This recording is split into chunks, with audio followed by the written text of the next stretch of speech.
So, what's the mood about India, and how much interest is there in investing in India? And what are some of the legal issues around this? Who better to ask than a person I've always considered one of the finest legal minds in India? So, if you had to advise the government, and as I said, you clearly are somebody the government listens to you, because you hear them making all the right noises, right? You hear when you hear the Prime Minister saying respect wealth creators, you say we must simplify it. New tax charter has come, which is pretty much saying that, trust people, believe people.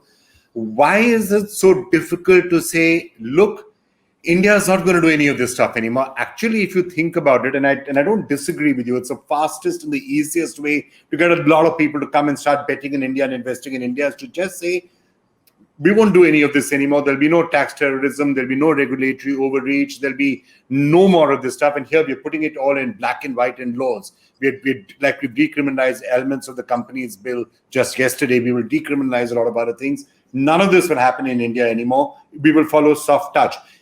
If the government was to do that, you think that would dramatically change the amount of investment coming in? Vikram, the point is very simply this.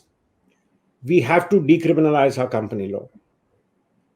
And I know this sounds startling, but do we really need the enforcement department today? India's foreign exchange balances today are 500 billion plus. We are no longer at a stage where the foreign balances and foreign currency is a serious issue. What message will go today if we suspend the operation of the Foreign Exchange Management Act and disband the Enforcement Directorate?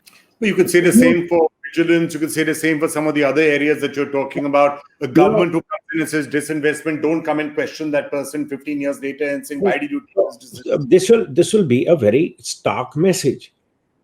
Disband the ED. We don't need them.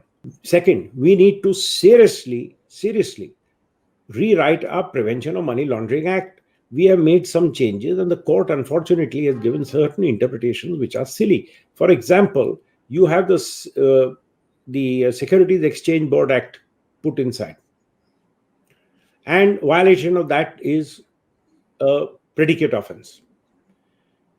So if you file one return 3 days late, you violated a regulation.